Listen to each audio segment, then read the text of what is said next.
എല്ലാവർക്കും നമസ്കാരം. നമ്മൾ കുറച്ച് കാലങ്ങളായിട്ട് സിനിമ റിവ്യൂസ് ഒക്കെ നിർത്തിവെച്ചിരിക്കുകയായിരുന്നു. അപ്പോൾ ഇന്ന് നല്ലൊരു തെലുങ്കിന്റെ മലയാളം വേർഷൻ കണ്ടിട്ടാണ് നമ്മൾ വന്നിരിക്കുന്നത്. കൊട്ടാല ശിവ സംവിധാനം ചെയ്തിട്ടുള്ള ദേവര എന്ന ചിത്രം, അത് മലയാളത്തിൽ പ്രേക്ഷകർ ഏറ്റെടുത്തിരിക്കുകയാണ്. അതിനെക്കുറിച്ച് എന്താ സുധീഷ്? അല്ല, അതെ, നമ്മളിപ്പോൾ തിയേറ്ററിൽ നിന്ന് സിനിമ കഴിഞ്ഞ് ഇപ്പം ഇങ്ങ് തിരിച്ചെത്തിയുള്ളൂ. നമ്മളെല്ലാ എന്താ പറയുക, നമ്മുടെ റിവ്യൂലും പറയുന്നത് പോലെ ഷൊർണൂരിലുള്ള ലാൽ സിനിമാസ് എന്നാണ് ഞങ്ങൾ സിനിമ കണ്ട് തിരിച്ചിറങ്ങിയത്.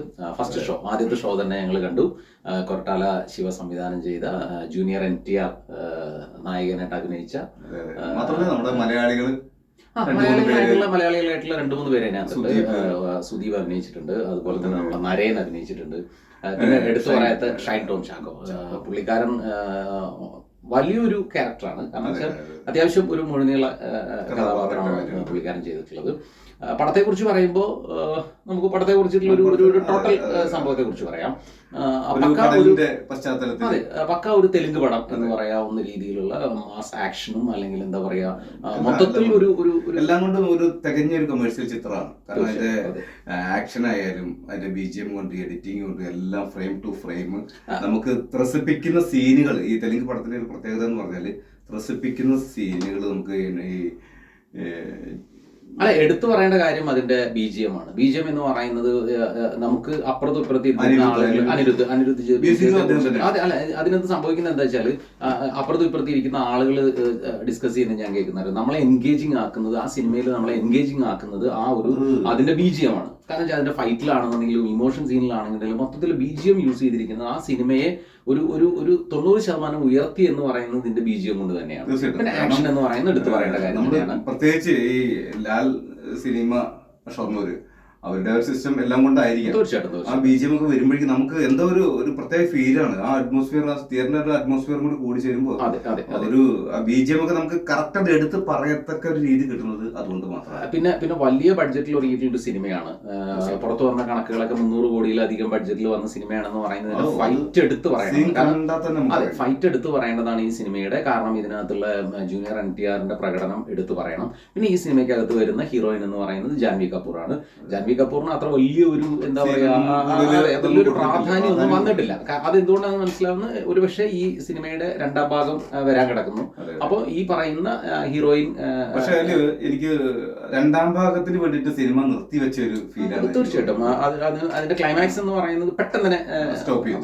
ഈ സിനിമ 3 മണിക്കൂർ ഉണ്ടെങ്കിലും ശരി, സിനിമ തിയേറ്ററിൽ 3 മണിക്കൂറോളം സമയമുണ്ട്. പക്ഷെ പെട്ടെന്ന് തന്നെയാണ് ഇതിന്റെ ഒരു ക്ലൈമാക്സ് വന്നത്. എല്ലാവരും അതെ, പ്രേക്ഷകരാരും ഇത് പടം തീർന്നു എന്ന് വിചാരിക്കുന്നതാണ് പെട്ടെന്ന് തന്നെ അതിന്റെ എൻഡ് ടൈറ്റിൽ വരുന്നത്. അതുകൊണ്ട് പടം തീർന്നു, കാരണം 3 മണിക്കൂർ ഇരുന്നിട്ടും പടം തീർന്നു എന്നൊരു ഫീലാണ്. അല്ല അത് പടം തീർന്നിട്ടില്ല, സെക്കൻഡ് പാർട്ട് വരുന്നു. അവിടെയാണത്. കാരണം വെച്ചാൽ പല കഥാപാത്രങ്ങളെയും അവര് മനഃപൂർവ്വം അവിടെ മാറ്റി നിർത്തപ്പെട്ടിട്ടുണ്ട്. കാരണം വെച്ചാൽ അതിന്റെ ഒരു സെക്കൻഡ് പാർട്ടിന് വേണ്ടിയിട്ട് മനഃപൂർവ്വം മാറ്റി നിർത്തപ്പെട്ട കുറെ കഥാപാത്രങ്ങൾ സിനിമയ്ക്കകത്ത്. ഈ പടം പൂർണ്ണമാണെങ്കിൽ സെക്കൻഡ് പാർട്ടും കൂടി വന്നതിന് ശേഷം മാത്രമേ പറ്റുള്ളൂ. കാരണം നമ്മളൊക്കെ പഴയ കാലങ്ങളിൽ ഒരു പടം വിജയിച്ചു കഴിഞ്ഞാൽ അതിന്റെ ഒരു സെക്കൻഡ് പാർട്ട് പിന്നീട് കൊണ്ടുപോവുകയാണ് ചെയ്യാറ്. പക്ഷെ ഇത് ഒരു സെക്കൻഡ് പാർട്ടിലൂടെ കൂടി മാത്രമേ. പിന്നെ സിനിമയെ കുറിച്ച് ചിലപ്പോൾ ഒരു പക്ഷേ എല്ലാ മലയാളി പ്രേക്ഷകർക്കും ഈ സിനിമ ഇഷ്ടപ്പെട്ടുള്ളന്നില്ല. കാരണം എന്താ വെച്ചാൽ ഒരു പക്ക ഒരു തെലുങ്ക് പടത്തിൻ്റെതായ എല്ലാ ചേരുവകളും ചേർത്ത ഒരു മസാല എന്ന് പറയുന്നത് അങ്ങനെ ഒരു ഐറ്റം ഡാൻസ് ഒക്കെ പ്രതീക്ഷിക്കുന്ന മലയാളത്തിൽ അതിന്റെ ഒരു പ്രത്യേകത നമുക്ക് സന്തോഷം തരുന്ന മറ്റൊരു വിഷയം കൂടിയുണ്ട്. അതിന്റെ വില്ലന് ശബ്ദം കൊടുത്തിരിക്കുന്നത് മറ്റാരുമല്ല, സൈഫ് അലി ഖാന് ശബ്ദം കൊടുത്തിരിക്കുന്നത് ഈ മുതലാണ്. സത്യത്തിൽ അത് ഭയങ്കര സന്തോഷമുള്ള ഒരു കാര്യമാണ്. ഇപ്പം സൈഫ് അലി ഖാൻ എന്ന് പറയുന്നത് അതിൽ പ്രധാനപ്പെട്ട വില്ലനാണ്. പ്രധാനപ്പെട്ട വില്ലൻ കഥാപാത്രം ചെയ്ത് സൈഫ് അലി ഖാന് വേണ്ടി മലയാളം ഡബ് ചെയ്യാൻ സാധിച്ചില്ല. ഒരുപാട് സന്തോഷമുണ്ട്. നിങ്ങള് വില്ലന് ശബ്ദം കൊടുത്തുകൊണ്ട് അത് നമ്മൾ ഇരുന്നിട്ടത് നന്നാക്കി പറയാൻ നമുക്കൊരിക്കലും അതൊന്നും നമ്മൾ. പക്ഷെ സൈഫ് അലി ഖാന്റെ അഭിനയത്തെ കുറിച്ച് നമുക്ക് പറയാതിരിക്കാൻ പറ്റില്ല. അദ്ദേഹം എന്ന് പറയുന്ന അദ്ദേഹത്തിന് കിട്ടിയ ആ വില്ലൻ ക്യാരക്ടർ മുഴുനീള ഒരു കഥാപാത്രമാണ് സൈഫ് അലി ഖാൻ അതിനകത്ത് ചെയ്തിട്ടുള്ളത്. അത് വളരെ മനോഹരമായിട്ട് പുള്ളിക്കാരൻ ചെയ്തിട്ടുണ്ട്. അതിന്റെ ഡബിങ് എങ്ങനെയാണെന്നുള്ളത് ഞാൻ പറയുന്നതിനേക്കാൾ അപ്പുറത്തേക്ക് അത് മറ്റുള്ള പ്രേക്ഷകരാണ് വളരെയധികം മലയാള പടങ്ങളിൽ ചെയ്യുന്നത് നല്ല. പിന്നെ അതിനപ്പുറത്തേക്ക് എനിക്കൊരു നായകന് വേണ്ടി ചെയ്തിരിക്കുന്നത് നമ്മുടെ രഞ്ജിത്തേട്ടനാണ് ചെയ്തിരിക്കുന്നത് നമ്മുടെ സുഹൃത്താണ് രഞ്ജിത്താണ്. ഇതിനേക്കാളൊക്കെ അപ്പുറത്തേക്ക് ഈ സിനിമയിലേക്ക് വേണ്ടി എന്നെ സജസ്റ്റ് ചെയ്ത അല്ലെങ്കിൽ എന്നെ ഇതിലേക്ക് ക്ഷണിച്ച മങ്കും സാറിനും അതുപോലെ ദേവേശേട്ടനും ഈ ഒരു അവസരത്തിൽ ഞാൻ നന്ദി പറയണം. നന്ദിയേക്കാൾ അപ്പുറത്തേക്ക് എന്റെ സന്തോഷവും എല്ലാം ഞാൻ അവരോട് ഒരുപാട് സിനിമകളിൽ നമുക്ക് വർക്ക് ചെയ്തിട്ടുണ്ട്. പക്ഷെ ഈ ഒരു സിനിമയിൽ എനിക്ക് ഈ പറയുന്ന വലിയൊരു കഥാപാത്രമാണ് എന്നെ വിശ്വസിച്ചിട്ട് അവർ ഈ ഒരു മലയാളം ഡബിങ് എന്നെ ഏൽപ്പിച്ചത്. അത് വളരെ മനോഹരമായി ചെയ്തു എന്നുള്ളത് തന്നെയാണ് എനിക്ക് തോന്നുന്നത്. ബാക്കിയുള്ള എല്ലാവരും നമ്മളെ സുഹൃത്തുക്കളാണ് ഇത് ചെയ്തിട്ടുള്ളത്. എല്ലാ മലയാളം ഡബിങ് ചെയ്തിട്ടുള്ളത് നമ്മളെ സുഹൃത്തുക്കളാണ്. എല്ലാവരും ഞാൻ പേരെടുത്ത് പറയുന്നില്ല, എല്ലാവരും വളരെ മനോഹരമായിട്ട് അതിനകത്ത് ചെയ്തിട്ടുണ്ട്.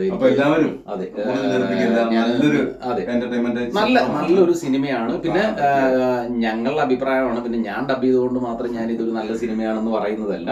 ഞങ്ങൾക്ക് എല്ലാവർക്കും കോമൺലി ഞങ്ങൾക്ക് ഇഷ്ടപ്പെട്ട ഒരു സിനിമ. അത് ഇപ്പോഴും പറയുന്നു, എല്ലാ മലയാളി പ്രേക്ഷകർക്കും എല്ലാവർക്കും ഒരേപോലെ ഇഷ്ടപ്പെടുന്ന രീതിയിലായിരിക്കില്ല ഒരു പക്ഷേ. തെലുങ്കിൽ നിന്ന് മലയാളത്തിലേക്ക് വരുന്നതായ ചെറിയ പ്രശ്നങ്ങളെല്ലാം ഉണ്ടായിരിക്കാം. പൂർണ്ണമായിട്ടും ഒരു മലയാള ചിത്രം കാണുന്നത് പോലെ ഇരുന്ന് കാണാൻ പാടില്ല. തെലുങ്കിന്റെ ഡബിംഗ് വേർഷൻ ആണെന്ന് മനസ്സിലാക്കി കാണുമ്പോൾ അതിന് യാതൊരു അപാകതയും. പിന്നെ സോങ് എന്ന് പറയുന്നത് രണ്ട് സോങ്ങും പിന്നെ ചെറിയ ബിറ്റ്സും ഒക്കെ ആയിട്ട് 2 സോങ് ആണ് വരുന്നത്. പിന്നെ സാധാരണ തെലുങ്ക് പടത്തിൽ 5-6 സോങ് വരുന്നത് പോലെ ഒന്നും ഇതിനകത്ത് വരുന്നില്ല. പക്ഷെ ഫൈറ്റ് വരുന്നുണ്ട്. ഫൈറ്റ് എന്തായാലും ഒരു 4-5 ഫൈറ്റ്. അത് ഫൈറ്റിന്റെ കാര്യത്തിൽ നമ്മളെ മലയാളി പ്രേക്ഷകർക്ക് ഒരിക്കലും നിരാശപ്പെടേണ്ടി വരില്ല. അതെ, അമ്മ അതിൽ ഫൈറ്റാണ് അതിനകത്ത് ചെയ്തത്. പിന്നെ അതിന്റെ ഈ സിനിമയുടെ എഡിറ്റിങ്ങിനെ കുറിച്ച് എടുത്തു പറയണം. പിന്നെ ക്യാമറ വർക്ക് എടുത്തു പറയേണ്ടതാണ്. ഇത്രയും ബഡ്ജറ്റിൽ വരുന്ന ഒരു സിനിമയിൽ ഇതെല്ലാം മോശമായി നമുക്ക് ഒരിക്കലും പറയാൻ പറ്റില്ല. ഗ്രാഫിക്സ് ഒക്കെ എടുത്തു പറയേണ്ട ഏറ്റവും ക്യാമറയും എഡിറ്റിംഗ് ആണ്. അത് രണ്ടുമാണ് ആ പടത്തിനെ നല്ലൊരു ഹൈപ്പിലേക്ക് കൊണ്ടുവരുന്നത്. അതെ, ഈ വലിയൊരു ബഡ്ജറ്റിൽ ഇറങ്ങിയത് കൊണ്ട് തന്നെ ഇത്തരത്തിലുള്ള കാര്യങ്ങളെല്ലാം വളരെ മനോഹരമായിട്ട് തന്നെ അവർ ചെയ്തു വെച്ചിട്ടുണ്ട്. അപ്പോ ഇന്ന് റിലീസായ ഒരു പടമാണ്. ഫസ്റ്റ് ഷോ തന്നെ ഞങ്ങൾ കണ്ടു. ഇനിയൊക്കെ നമ്മുടെ മലയാളി പ്രേക്ഷകർക്കാണ് ഇനി പ്രേക്ഷകരുടെ മുന്നിലേക്ക് ഈ സിനിമ വന്നിരിക്കുകയാണ്.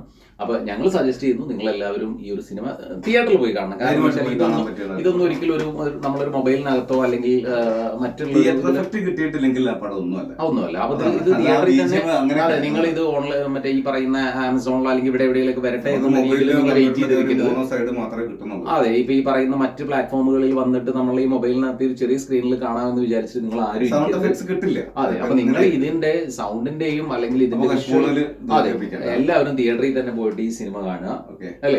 അപ്പൊ നമുക്ക് ദേവര എന്ന് പറയുന്ന സിനിമയുടെ 2ാം ഭാഗത്തിന് വേണ്ടിയിട്ട് നമുക്ക് എല്ലാവർക്കും കാത്തിരിക്കാം. അപ്പൊ എന്തായാലും ഈ ഒരു സിനിമയുടെ വൻ വിജയത്തിന് വേണ്ടിയിട്ട് ഞങ്ങളുടെ ഷൊർണൂർ ജംഗ്ഷന്റെ എല്ലാവിധ ആശംസകളും അറിയിക്കുന്നു. അതിന്റെ കൂടെ ഈ ഒരു ചാനൽ നിങ്ങൾ ആദ്യമായിട്ടാണ് കാണുന്നതെങ്കിൽ ഞങ്ങളുടെ ഈ ചാനൽ ഒന്ന് സബ്സ്ക്രൈബ് ചെയ്യുക, അതുപോലെ ലൈക്ക് ചെയ്യുക, ബെൽ ബട്ടൺ അമർത്തുക, ഞങ്ങളെ സപ്പോർട്ട് ചെയ്യുക. അപ്പൊ എല്ലാവർക്കും താങ്ക് യു.